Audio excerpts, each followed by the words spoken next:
Hey, what is going on, guys? Hex Competitive back again today with a brand new video, and as always, down in the title below will be the topics we are talking about today. So Keijo episode 6 anime review here, and I love what they did with this episode. I love the elite class. First off, I want to say I love the elite class. I love how they're giving them characterization, just giving us their personalities, putting their personalities on full display.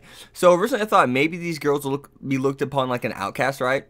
Nozomi, Miyata, Ayoba, and Toyoguchi, because they were new to elite class, and maybe the elite class would still think they're all high and mighty compared to them, but no, they're actually like just really cool characters in general, and I just love what they did with that. Like freaking the girl that said she was the fastest outfighter in Japan that fought Miyata. Like I love her personality. Like she's hilarious. She kind of just pokes her head out randomly, and then she's, yeah, you never know what's gonna come out of her mouth.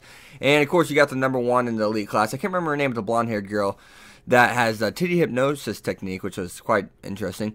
But yeah, she's hilarious. The fact that she's a roommate with Nozomi now is just absolutely freaking hilarious, dude. So I do love that too, how they all have new roommates, and that's just gonna make these characters come out and get better characterization just in general, like every elite class member. And I believe there's like 3 or 4 elite class members that we haven't got to see fight yet, and one was the girl with the bunny rabbit ears, and apparently she has a thing for the blonde haired girl that has a thing for Nozomi, and I was just kind of like, oh god, here we go. I'm pretty sure like her pupils for her eyes are hearts. If I saw that right, I'm pretty sure they're hearts. If you guys want to go back and check that out, let me know your thoughts on that down in the comments for sure.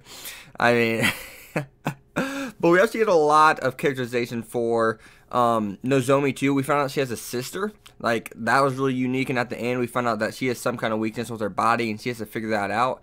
And then we have Miyata. Miyata probably gets the most characterization in this episode in general. We find out she has some daddy issues, we'd say, unless there's something maybe wrong with her father, or maybe he's ill or something, because she calls her parents, her moms, basically like a supporter. She supports, Miyata's decision. We can tell that immediately, but her father wouldn't even talk to her. So I think, was it judo, I believe it was, that she used to study all the time when she was younger, and she's supposed to be like a professional judo fighter, I take it. And she chose Keijo, obviously, as we all know. So I take it her father did not take kindly to that whatsoever.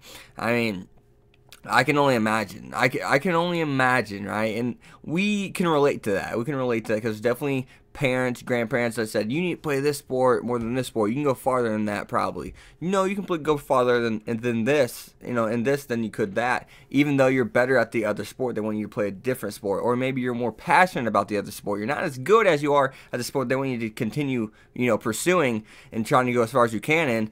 But you're more passionate at the one that you're not as good at, right? So, getting trained by, her name was, actually written down as Shurayuki? Yeah, Shurayuki was her name.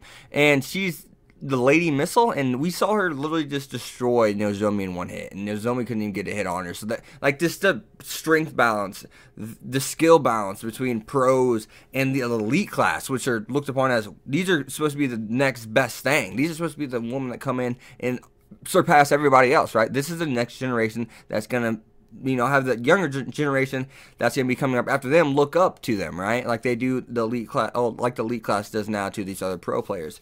And yeah, the skill balance is absolutely incredible.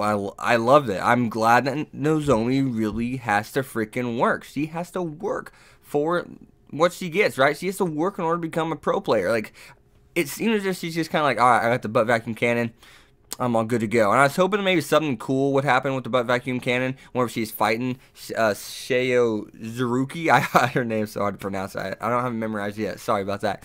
But I was hoping that would happen. Something cool would happen. Maybe she'd be like, oh, shit, she's powerful. But no, I don't know if she knows that she's doing the butt vacuum cannon quite yet. But the way she just stopped it, she just stopped the butt vacuum cannon before it even started, was very awesome. And that just makes the characterization for Nozomi and development, it's just going to make it be that much better, right? So, absolutely love that.